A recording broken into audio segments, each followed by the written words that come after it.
સુખના 5 કેન્દ્રો છે. યાદ રાખવા હોય તો રાખી લેજો. સુખ છે એ સુખના 5 કેન્દ્રો છે, મુખ્ય કેન્દ્રો છે. સંપત્તિ 1, સમૃદ્ધિ 2, વ્યક્તિ 3, ભાવ 4 અને આત્મ સુખ 5. ફરીથી યાદ રાખજો. સંપત્તિનું સુખ, સમૃદ્ધિનું સુખ, વ્યક્તિનું સુખ, ભાવ સુખ અને આત્મ સુખ. આ 5. ઘણા માણસો પાસે સંપત્તિ હોય. સંપત્તિ અને સમૃદ્ધિ બેમાં થોડો ભેદ કરજો. આમ પર્યાય શબ્દો છે, તમારે જુદું બતાવવું છે એટલે બેયમાં થોડો ભેદ કરજો. ઘણા માણસો પાસે સંપત્તિ હોય પણ સમૃદ્ધિ ના હોય. તમને નવાઈ લાગશે. એમની પાસે લાખો રૂપિયા હોય પણ એમના ઘરમાં જઈને ઉભા રહો તો એ તૂટી ખાટલી જ હોય. ના ગેસ હોય ઘરમાં, ના રેડિયો હોય, ના ટીવી હોય, ના રાચ રચીલું હોય, કશું જ નહીં. એ ઓછામાં ઓછી વસ્તુઓ, લીપણનું ઘર, ખાટલી, ગોદડી, એ ખાય તો એ હલકામાં હલકી વસ્તુઓ ખાય. એથી જો હલકું શાક મળતું હોય તો એ તપાસ કરે. અમારે ઘણા ઓળખીતા એવા છે, કોઈ દિવસ સવારે શાક લેવા ના જાય, પછી બપોરે જાય ત્યારે બધું વેચાઈ ગયું હોય ને જે બાકીનું વધ્યું હોય ને પેલાને આપીને જવું હોય હવે ગમે તે રીતે, પછી બપોરે જાય તો ઉતરી ગયેલું, વધેલું, બગડી ગયેલું એવું હોય એવું શાક લઈ આવે. સવારે શાક લેવા કોણ જાય? ને સવારે તો ભાવ હોય ને, કોઈ દિવસ સવારે ના જાય. એમના ઘરમાં સંપત્તિ છે, બેંકમાં બેલેન્સ છે, સોનું છે, ચાંદી છે, બધું છે, પણ સમૃદ્ધિ નથી. મહેમાન આવે એ પોતે તો ઘી ના ખાય, પોતે ભલે ને પૈસાદાર હોય તો પોતે ઘી ના ખાય, પણ મહેમાન આવે ને તો મહેમાનને અંધારામાં એટલે ઓછા અજવાળામાં પેલું ઘીનું થોલિયું હોય ને એમાં પાણી નાખીને ધાર કરે ખીચડીમાં. એટલે તમે જાણો કે આ થોલિયું છે તો ઘી લઈને આવ્યા છે પણ ઘીમાં નથી, પાણી જ છે. હવે આમ તમે આમ ભેળવી દો, શું ખબર પડે? બહુ અજવાળું તો ઘરમાં રાખે જ નહીં. એટલે એ ડગલે ને પગલે સુખ નથી ભોગવી શકતા. હા, એમને એક સુખ છે કે મારી પાસે આટલા પૈસા છે, એ સુખ છે. મારી પાસે આટલું સોનું છે, પણ એ ભોગવી શકતા. પણ જેની પાસે પૈસોય નથી એના કરતા એને તો શાંતિ છે ને. અમારે પેટલાદમાં હમણાં એક સજ્જન મરી ગયા, એક ભાઈ ગુજરી ગયા. સ્ટેશન ઉપર રખડ્યા કરે, બ્રાહ્મણ હતા. કોઈ ભજીયા ખવડાવે, કોઈ ચા પીવડાવી દે, કોઈ બીડી પીવડાવી દે, પૈસો જ વાપરે નહીં અને રખડ્યા કરતા હોય. એમને ખેતરા પહેર્યા હોય, ફાટેલા તૂટેલા, એને સાબુ ના લગાવ્યો હોય, સાબુના પૈસા થાય ને. એ મરી ગયા તો એમના ખોખામાંથી 50,000 રૂપિયા નીકળ્યા. 50,000. એમના સગાવાલા માથા કૂટેગા, લોભિયો આખી જિંદગી આ 50,000 દાબીને બેઠો પણ એક પૈસો એ ખાઈ શક્યો. કોઈ ભજીયા ખવડાવે તો ખાય ને તો ભૂખ્યો રહી જાય, ખાય ને પેટ ભરીને ખાય ને. એની પાસે સંપત્તિ છે પણ શું નથી? સમૃદ્ધિ ભોગવી શકતો નથી. એટલે આ પહેલું જે સુખ છે ને એ સંપત્તિનું સુખ છે ને. પણ એને મનમાં તો એમ થાય કે મારા પાસે 50,000 છે, મારી પાસે 50,000 છે. સૌથી વધારેમાં વધારે ગરમી શાની ખબર છે? પૈસાની. પૈસાની ગરમી જેવી કોઈ ગરમી નહીં. ભલે કડકડતી ટાઢ પડી હોય પણ જો તમારા ગજવામાં લાખેક રૂપિયા મૂકી દીધા હોય, ટાઢ છે ને એ ટાઢ ભાગી જાય એકદમ. પેલી લાખ રૂપિયાની ગરમી આવવા માંડે. પૈસા હોય ને ગરમી ના ચડે ને તો એને સંત સમજજો. ભલે ને મોટો શેઠ હોય, ગાદી ઉપર બેઠો હોય, પણ પૈસા હોય પણ એની ગરમી એને ના ચડે તો એનું નામ સંત છે. અમારે પંચતંત્રમાં કથા આવે છે. પંચતંત્રમાં કથા આવે છે, 2 સંન્યાસીઓ રહે એક મઠમાં. 2 સંન્યાસીઓ રહે, પછી ગામમાંથી ભિક્ષા લઈ આવે. એ ભિક્ષા લઈ આવે એટલે પેલા ઉંદરડા, ખિસકોલા એવું બધું હોય ને એનાથી બચાવવી પડે ને. પ્રશ્નો તો બધે ઉભા જ હોય છે, તમે ઘર છોડો કે બહાર છોડો, એટલી કઈ પ્રશ્નો કઈ મટી જતા. એક તો ભિક્ષા લાવવી એ જ પ્રશ્ન. કેટલાક આપે, કેટલાક ના આપે, કેટલાક વળી મનની ચોપડાવે. એમ કરતા મઢ ભિક્ષા લાયા હોય અને પછી બિલાડી આવીને ખાઈ જાય, કૂતરું આવીને ખાઈ જાય, ઉંદરડા આવીને ખાઈ જાય. એટલે એ બધા પ્રશ્નો તો ખરા જ ને. એટલે એક ખૂંટીએ ભિક્ષા ટાંગી દે, ઊંચી ખૂંટી ને એ ખૂંટીએ ભિક્ષા ટાંગી દે. બપોરે જમે, સાંજ માટે ટાંગી દે. પછી આમ બેઠા હોય, બંને વાતો કરતા હોય. નજીકમાં એક દર, અને દરમાંથી એક ઉંદર નીકળે અને ઉંદર કૂદે, મારે કૂદકો ને ઠેઠ પેલી ભિક્ષાની જોડી ટાંગી હોય ને ત્યાં સુધી પહોંચી જાય. એટલે વળી પેલો લાકડું ખખડાવે, આમ ખખડાવે. એકદમ વાસડો લઈને બેઠેલા અને વાસડાને ચીરી નાખેલો એટલે અવાજ વધારે થાય. એટલે વાતો કરતો જાય ને આમ ખખડાવતો જાય એટલે પેલો ઉંદરડું ભાગી જાય. એટલે પેલા બીજાએ કહ્યું, તો જયારે જુઓ ત્યારે વાસડો ખખડાય કરે છે, વાતમાં ધ્યાન દે ને. વાસડો શું કહું કે ભાઈ પેલો ઉંદર ખાઈ જાય છે, તે ઉંદરને કાઢવો, આ તો ખેતરને ટોવાનું નથી. પેલા આમ ગોપણ લઈને ડબ ક્યાં ગા બીજો સંન્યાસી હતો ને, જ્ઞાની હતો. એને જોયું કુદરત આ ઉંદરડું બહુ મોટી છલાંગ મારે, ઉંદરડું આટલી છલાંગ મારી શકે, બહુ મોટી છલાંગ મારે છે.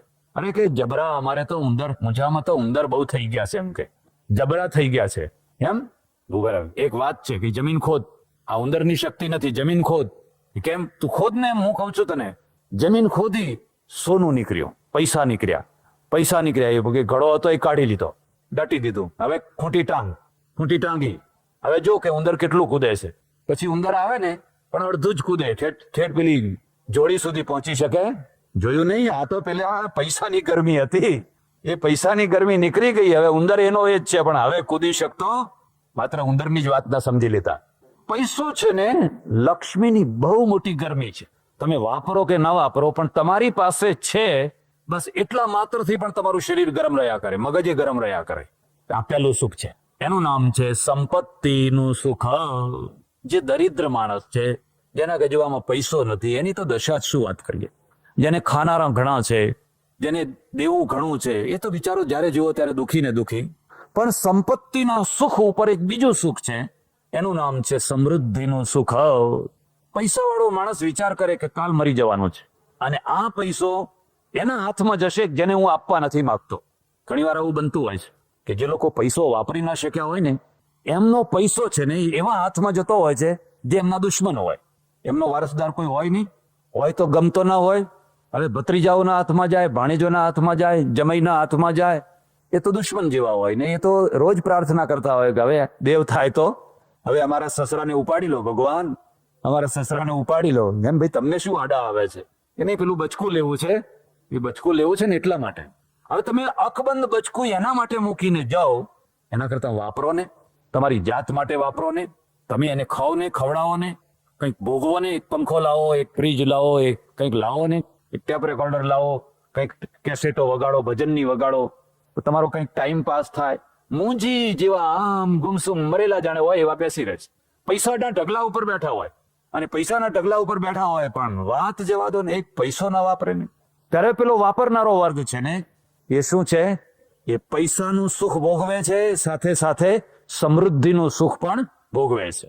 વગર પ્રસંગનો પ્રસંગ કહું છું, લાંબી ચર્ચા નહીં કરું, પણ વગર પ્રસંગનો કહું છું. જે વધારે પૈસા વાપર શક્તિ હોય, અને શક્તિ હોવાથી વધારે પૈસા વાપરનારો છે, એ માણસ સારો કે બિલકુલ નહીં વાપરનારો છે એ સારો? અર્થતંત્રનો સૌથી મોટામાં મોટો દુશ્મન હોય તો સાદાઈ છે. મારી વાત તમારા ગળે નહીં ઉતરે, પણ હું તમને સાચું કહું છું. આ દેશને અમે મારી નાખ્યો છે, અમે તમને મારી નાખ્યા છે. કેમ? અમે તમને શીખવાડ્યું છે ચાલશે, ભાવશે, ફાવશે, ગમશે. એટલે શું થયું? તમારી ક્વોલિટી ખતમ થઈ ગઈ. ક્વોલિટી ખતમ થઈ ગઈ. ચાલશે, એમ આ વસ્તુ ચાલશે કે ચાલશે, ચાલશે. આ ઘર બનાવ્યું ચાલશે કે ચાલશે. અમેરિકામાં જઈને જુઓ, અમેરિકામાં આપણો માણસ આવે એટલે પહેલા જ પૂછે કે મોટેલનો ભાવ શું છે, રૂમનો ભાવ શું છે, એટલે કે $16. 12માં નહીં મળે? 12માં નહીં મળે કે નહીં? 12માં તો નહીં મળે. ચાલો વાંધો નહીં, 16 તો 16, પણ 16માં કેટલા માણસો રાખો કે 2? અમે 4 રહીએ, તમારું શું બગાડવાનું? અમે જમીન ઉપર સુઈ જઈશું. એને શું છે? એને કસ કાઢવો છે. એક રાતના $16 આપવા, અને આપણે 4 રહીએ તો $4 આવે, ને 2 આવે તો 8 આવે. હવે પડ્યા જ રહેવું છે ને, આપણે ક્યાં બાંધીને લઈ જવો છે રૂમ એક રાતમાં? આ એની દૃષ્ટિ. પેલો અમેરિકન આવશે, એ પહેલા ભાવ નહીં પૂછે, એ પહેલા પૂછશે ટીવી છે, રંગીન છે કે બ્લેક એન્ડ વ્હાઈટ છે? તો કે બ્લેક એન્ડ વ્હાઈટ છે. કે ના, એ નહીં ચાલે, એ નહીં ચાલે, રંગીન જોઈએ. પછી ફલાણું છે, શાવર છે, ફલાણી વસ્તુ છે, ફલાણી વસ્તુ છે, ફલાણી વસ્તુ છે. એટલે કે આ બધું છે. પલંગ કયા છે? કિંગ સાઇઝ છે, ક્વીન સાઇઝ છે કે નોર્મલ છે? એના પછી સાઇઝો હોય છે. એ બધું પૂછે, પછી ભાવ પૂછશે કે હવે શું ભાવ છે? કે એક રૂમના $24 આપી દે. $24 આપી દે. 2 જ જણા રહેવાના, પણ હવે આપણે 16માં કસ કાઢવાના અને 16માં 4 રહેવાના. પેલો કસ નહીં કાઢે, પણ એને જે જોઈએ એ જોઈએ ને જોઈએ. એ નહીં કે ભાઈ એક રાતમાં $55, એ દ્રષ્ટિ જ નથી એમ. એટલે એ દેશ સમૃદ્ધ થયો, એ સમૃદ્ધ થયો. હું તમને દાખલો આપીને સમજાવીશ. માનો કે 2 લક્ષાધિપતિ માણસો છે, 2 લક્ષાધિપતિઓ છે. એક માણસ 5 રૂપિયામાં દિવસ પૂરો કરે છે, 5 જ રૂપિયામાં. આટલી પોતળી પહેરે છે, પેલી નહીં આવે છે ને પંચિયું, એક બંડી પહેરે છે આટલી બાય વાળી, બસ. કપડા, બીજા કપડા ખર્ચતા જ નથી. એક જોડ રાખી છે રેવાઈના તે જવા માટે, બાકી બીજું. અને તે 15 વર્ષ જૂની છે. આમ મૂકી રાખી છે. એક બંડી છે, આટલી એક પોતળી છે, અને 5 રૂપિયામાં દિવસ પૂરો કરી નાખે છે. બીજો માણસ પણ લક્ષાધિપતિ છે, એ 500 રૂપિયામાં દિવસ પૂરો કરે છે. 5 રૂપિયામાં નહીં, પણ 500 રૂપિયામાં દિવસ પૂરો કરે છે. હવે વિચાર કરો કે પેલો 5 રૂપિયા વાળો કેટલાને રોજી આપે છે? કોઈને નહીં. એ કોઈને રોજી આપતો, કોઈને રોજી નથી આપતો. પેલો 500 રૂપિયા વાળો પગ લૂછણિયાને રોજી આપે છે, પંખા વાળાને રોજી આપે છે, ટેપ રેકોર્ડર વાળાને રોજી આપે છે, ટીવી વાળાને રોજી આપે છે, રેડિયો વાળાને રોજી આપે છે. એને 8 જોડી ચંપલ બધા મૂકી રાખ્યા છે, મોચીને રોજી આપે છે, કાર્પેટ વાળાને રોજી આપે છે, સોફા સેટ વાળાને રોજી આપે છે, ઝુંબર વાળાને રોજી આપે છે. આ બધી વસ્તુઓમાં એનો પૈસો જાય છે. બજારમાં એના કારણે લોકોના હાથને કામ મળે છે. સીધી સાદી વાત છે કે નહીં? હવે 500 વાળો છે, એને 5માં લઈ આવો એટલે બજારમાં બધા પંખા નાખતા થઈ જશે. કાં તો માખીઓ ઉડાડો, કાં તો હવા નાખો. હવે આ દેશ ગરીબ ના થાય તો થાય શું? જો આ દેશ ગરીબ ના થાય તો થાય શું? તમે જ્યારે બજારમાંથી કોઈ વસ્તુ ખરીદો છો ત્યારે તમારા માટે ભલે ખરીદો, પણ આડકતરી રીતે કોઈને રોજી આપો છો. આપો છો કે નથી આપતા? તમે દરજીને રોજી આપો છો, તમે મોચીને રોજી આપો છો, તમે સુથારને રોજી આપો છો. આ ઊંઝામાં આટલા બંગલા બન્યા એટલે હું સુથાર નવરા નથી, એટલે સુથાર મોંઘા થયા.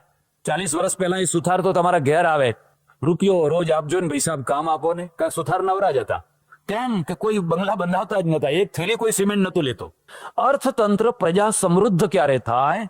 જ્યારે પૈસાને વાપરવામાં આવે ત્યારે. જો એ પૈસાને વાપરવામાં ના આવે, તમે એમ સમજો સાદઈથી રહો, તો એક તરફ તો તમે બજારને મારી નાખો, અને બીજી તરફ માઇન્ડને મારી નાખો. તમારું મગજ ખતમ થઈ જાય. કારણ કે જ્યાં તમારા મગજમાં આ પ્રકારની સાદાઈ પેઠી નહીં, એટલે મહત્વાકાંક્ષા ખતમ, તમારી ઈચ્છા શક્તિ ખતમ થઈ જાય. બસ પછી મગ ખાઈને જીવો. એક રોટલો ને આટલું ખાઈ અને જીવી કાઢો. માત્ર પેટ તમારું લક્ષ્ય બની જાય. તમે સિકંદર પેદા ના કરી શકો, તમે વાસ્કોડી ગામા પેદા ના કરી શકો, તમે કોલંબસ પેદા ના કરી શકો. કારણ કે એ જે નિર્માણ છે ને એ મસ્તિષ્કમાં થતું હોય છે, અને મસ્તિષ્કમાં ઈચ્છા શક્તિ જો જાગે તો તમે મહાપુરુષોને પેદા કરી શકો. નહીં તો અડધો રોટલો ખાઈને પડ્યા રહો. બસ ઝોંપડામાં પડ્યા જ રહેવું છે ને, ઝોપડપટ્ટીમાં રહે જ છે ને લોકો, બસ પડ્યા જ રહેવું છે ને. પ્રજા મરી જાય, ખતમ થઈ ગયા. એટલે મૂળ વાત ઉપર આવો. એટલે પહેલું જે સુખ છે એ સંપત્તિનું સુખ છે. એનું બીજું જે સુખ છે ને એ સમૃદ્ધિનું સુખ છે. તમે સંપત્તિને ભોગવો, અને ભોગવવાથી કઈ વાંધો આવવાનો. તમે ઝૂંપડામાં રહો એટલે વધારે ભગવાનનું ભજન કરો, અને બંગલામાં જાઓ તો ભગવાનને ભૂલી જાઓ. ખોટી વાત છે. મેં જોયું છે ઝૂંપડા કરતા બંગલાવાળા વધારે ભજન કરે છે. કારણ કે મારે બધે ઉતરવાનું થાય, બધે ફરવાનું થાય. મેં અનુભવ કર્યો છે કે ઝૂંપડાવાળા, બધાની વાત નથી કરતો, મોટા ભાગે સવારના પોરમાં લડતા હોય છે, ઝઘડા કરતા હોય છે, નાની નાની બાબતમાં ગાળો દેતા હોય છે, અને ચકચૂર થઈને પડ્યા હોય છે. કે બંગલામાં અમે ઘણી જ, બધાની વાત નથી કરતો, પણ મેં ઘણા એવા બંગલા જોયા છે જ્યાં જનક રહેતો હોય, એ કરોડોની સંપત્તિમાં હોય, પણ આધ્યાત્મિક વ્યક્તિ હોય. આધ્યાત્મિક, એને પૈસાનો એ ના હોય, પણ એની સમૃદ્ધિ હજારોને રોજી આપતી હોય. આ બીજું સુખ થયું.